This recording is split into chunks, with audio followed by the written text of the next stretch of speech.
किसान आंदोलन की आड़ में पनप रही साजिश का सच तो आपने देख लिया। अब हम आपके सामने मुंबई में डी कंपनी के सरगना दाऊद इब्राहिम के गुर्गों की ड्रग्स के काले कारोबार का कच्चा चिट्ठा खोलने जा रही हैं। एनसीबी ने 23 जनवरी को दाऊद के गोल्डमैन कहे जाने वाले एक गुर्गे चिंकू पठान की ड्रग्स फैक्ट्री का राज बेनकाब किया था। इसी सिलसिले में रविवार को भी महाराष्ट्र के कई इलाकों में एनसीबी की टीम ने रेड मारी। दरअसल एनसीबी ने दाऊद की ड्रग्स फैक्ट्री पर ताला जड़ने के साथ ही मुंबई में फैले उसके नशे के काले कारोबार को जड़ से उखाड़ फेंकने की मुहिम तेज कर दी है।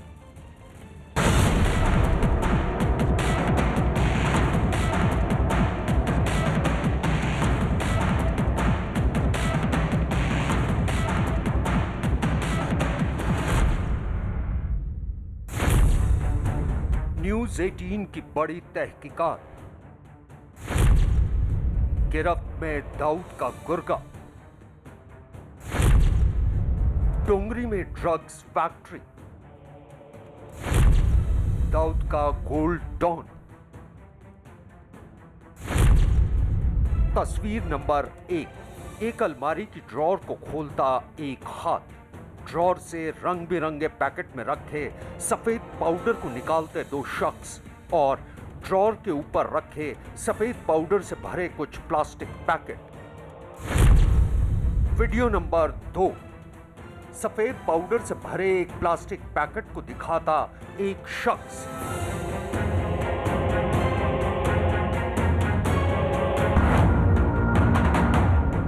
चंद सेकंड की ही सही, लेकिन ये वो एक्सक्लूसिव तस्वीरें हैं जिन्हें देखकर आपके जहन में भी कुछ सवाल जरूर उठ रहे होंगे।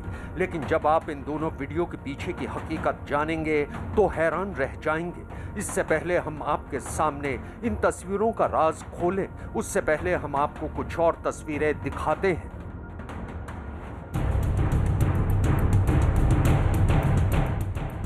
इन तस्वीरों को देखने के बाद अब तो आपको कुछ कुछ समझ में आने लगा होगा कि आखिर ये माजरा है क्या। इन तस्वीरों और वीडियो के राज को बेनकाब करने से पहले हम आपका तारुफ उस शख्स से कराते हैं जिसका सीधा ताल्लुक इन तस्वीरों में छिपे राज से है। सोने की सिंहासन नुमा कुर्सी पर मुंह में सिगरेट दबाए बैठा एक शख्स, कानों में सोने की बालियां, गले में सोने की कई चेन, दाई कलाई पर बंधी सोने की घड़ी, बाएं हाथ में सोने का मोबाइल, बाएं हाथ में ही सोने का ब्रेसलेट और बाएं हाथ की उंगली में सोने की अंगूठी।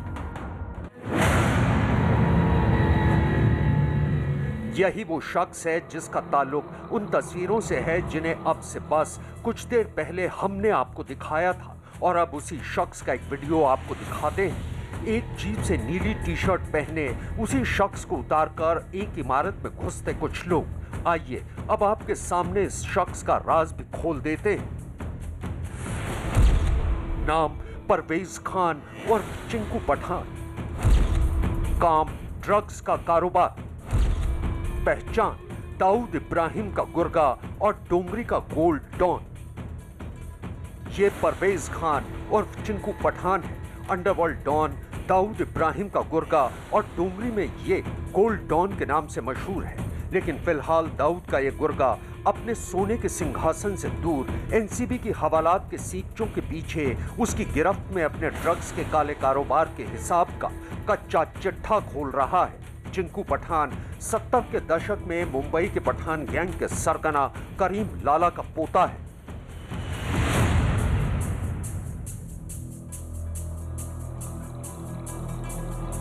दरअसल एनसीबी को टिप मिली थी कि अंडरवर्ल्ड डॉन दाऊद इब्राहिम का एक गुर्गा चिंकू पठान मुंबई के घनसोली इलाके से ड्रग्स का काला कारोबार चला रहा है। एनसीबी की टीम ने 20 जनवरी की सुबह चिंकू पठान को गिरफ्तार कर लिया। रेड के दौरान एनसीबी अधिकारियों को चिंकू पठान से 52 ग्राम मेफेड्रोन बरामद हुई थी। वेडनेसडे के मॉर्निंग में हमने चिंकू पठान उर्फ परवेज खान को इंटरसेप्ट किया था घनसोली नवी मुंबई में। उसके पास में कमर्शियल क्वांटिटी में मेफेड्रोन यानी एमडी बरामद किया था। ड्रग मामले में जांच कर रही एनसीबी ने अपना शिकंजा ड्रग के सरगनाओं पे कसना शुरू कर दिया है। जहां शुरुआती जांच में पहले तो एनसीबी ने बॉलीवुड ड्रग माफिया को पकड़ने की कोशिश की और अब ये पूरा मामला जो है वो अंडरवर्ल्ड तक पहुंच चुका है। कुछ दिनों पहले एनसीबी की एक कार्रवाई में जहां पे एनसीबी ने रेड की थी नवी मुंबई में, वहां से अंडरवर्ल्ड डॉन चीकू पठान को गिरफ्तार किया गया। उसके बाद चीकू पठान को इस ऑफिस में लाया गया। ये एनसीबी का वही कार्यालय है जहां पे हर गुनहगार को लाया जाता है और गुनहगारों को लाने के बाद यहां उनसे पूछताछ की जाती है। पूछताछ में चीकू पठान ने कुछ लोगों का नाम बताया था। एनसीबी ने जब परवेज खान और चिंकू पठान से पूछताछ करनी शुरू की तो उसने मुंबई में फैले अपने ड्रग्स के काले कारोबार के नेटवर्क के राज उगलने शुरू कर दिए।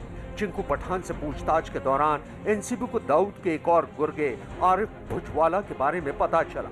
आरिफ की जानकारी मिलते ही एनसीबी ने दक्षिणी मुंबई के डोंगरी इलाके की एक इमारत पर रेड की तो वहां चल रही ड्रग फैक्ट्री को देखकर हैरान रह गई। हमने आरिफ भुजवाला के घर पे डोंगरी में सर्च कंडक्ट किया था। उस दौरान 5.5 किलो मेफेड्रोन, 1 किलो मेटाम्फेटामाइन और 6.5 किलो एफेड्रिन बरामद हुआ था। उसके अलावा 2.18 करोड़ इन कैश वो भी रिकवर हुआ था। डोंगरी में काफ़ी इनके प्रेमाइसेस जो इनका घर था और जो प्रेमाइसेस इलीगल ड्रग फैक्ट्री में के लिए इस्तेमाल होते थे वो भी हमने सर्च किया हुआ है। आइए अब आपको ड्रग्स के इस गोरख धंधे के दूसरे शातिर से भी रूबरू करवाए देते हैं। नाम आरिफ भुजवाला, काम ड्रग्स का कारोबार, पहचान दाऊद इब्राहिम का गुर्गा। दरअसल अब से कुछ देर पहले हमने जो 2 एक्सक्लूसिव वीडियो आपको दिखाए थे वो एनसीबी यानी नारकोटिक्स कंट्रोल ब्यूरो के रेड के थे। एनसीबी के अधिकारियों ने ये रेड दक्षिणी मुंबई के डोंगरी इलाके की नूर मंजिल इमारत के 4थे फ्लोर पर मारी थी और यहीं से आरिफ भुजवाला चिंकू पठान के साथ मिलकर ये ड्रग्स फैक्ट्री चला रहा था। जिस वक्त एनसीबी की टीम ने यहाँ रेड डाली थी तो आरिफ भुजवाला भागने में कामयाब हो गया था। एनसीबी के मुताबिक डोंगरी की ड्रग फैक्ट्री के तार दाऊद इब्राहिम से जुड़ रहे हैं क्योंकि आरिफ दाऊद का करीबी है। फिलहाल एनसीबी बड़ी शिद्दत से आरिफ की तलाश कर रही है। जो फैक्ट्री के जो चला रहा था उस व्यक्ति का नाम है आरिफ भुजवाला एंड जिसके यहाँ से एक ब्लैंक वेपन, ड्रग्स और कैश भी रिकवर किया गया है। तो वो भागने में कामयाब हो चुका था, बट हमारी तलाश जारी है। आरिफ भुजवाला भले ही इस वक्त एनसीबी की गिरफ्त से बाहर हो, लेकिन जांच में उसकी पूरी कुंडली एनसीबी के हाथ आ गई है। एनसीबी के आला अधिकारियों की माने तो ड्रग सप्लाई के लिए आरिफ भुजवाला ने एक जबरदस्त नेटवर्क तैयार कर रखा था और इसी नेटवर्क के जरिए सिर्फ भारत में ही नहीं बल्कि विदेशों में भी ड्रग्स की सप्लाई करता था। इतना ही नहीं, जानकारी के मुताबिक हर दिन जिस डोंगरी की फैक्ट्री पर एनसीबी ने छापा मारा था वहां से 70 से 80 लाख रुपए की ड्रग्स सप्लाई होती थी। जानकारी के मुताबिक Arif Bhujwala Colombian drugs lord Pablo Escobar से बेहद प्रभावित था और लोकल सर्कल में उसे इसी नाम से जाना जाता था। आइए अब आपको बताते हैं कि दाऊद के दोनों गुर्गे चिंकू पठान और आरिफ भुजवाला कैसे कानून की नजरों में धूल झोंककर अपने ड्रग्स के काले कारोबार की कारगुजारियों को अंजाम दे रहे थे। दरअसल ड्रग्स के काले धंधे के इन दोनों शातिरों ने कुछ कोड वर्ड तय कर रखे थे। मसलन पत्थर यानी कोकेन, सफेद यानी एमडी, क्रिस्टल यानी मेथ, क्रीम यानी आईडीएमए। एनसीबी की माने तो ड्रग्स के इस गोरख धंधे में दाऊद इब्राहिम की डी कंपनी और करीम लाला का गैंग शामिल है। न्यूज 18 इंडिया को मिली एक्सक्लूसिव जानकारी के मुताबिक डी गैंग और पठान गैंग मिलकर पिछले 5 साल में 1500 करोड़ की ड्रग्स बेच चुके हैं। पैसे भेजने के लिए हवाई मार्ग का इस्तेमाल किया जाता है। ड्रग्स के पैसे का इस्तेमाल भारत के खिलाफ किया जाता है। जो शुरुआत हुई है बॉम्बे में ड्रग की, तो उसका अगर हम मेन कैरेक्टर पकड़ा जाए तो वो करीम लाला थे। करीम लाला ने शुरुआत की और सबसे पहले वो अफगानिस्तान से उन्होंने चरस लानी शुरू की। उनका जो गैंग था पठान गैंग कहलाता था, और पठान गैंग ने ही बॉम्बे में चरस लाना और उसका धंधा करना शुरू किया। ड्रग्स मामले के तार जब से डी गैंग से जुड़े हैं तब से एनसीबी की छापेमारी लगातार जारी है। इसी छापेमारी के दौरान आज एनसीबी ने 2 और लोगों को गिरफ्तार किया है। इसमें से एक है विकी जैन यानी विक्रांत जैन, जो कि चीकू पठान का फाइनेंसर है, जबकि दूसरा राजू सिनावने, जो चीकू पठान का बेहद करीबी माना जाता है। एनसीबी की माने तो आने वाले समय में सिर्फ आरिफ भुजवाला ही नहीं, कई और बड़े ड्रग्स पेडलरों का भी इस पूरे मामले में नाम सामने आ सकता है। मतलब साफ है कि एनसीबी ने डोंगरी में दाऊद की ड्रग फैक्ट्री का पर्दाफाश कर मुंबई में फैले उसके ड्रग्स के काले कारोबार की नींव हिला दी है, और एनसीबी के अधिकारियों के मुताबिक वो जल्द ही मुंबई से डी गैंग के ड्रग्स के काले साम्राज्य का नामो निशान मिटा देंगे।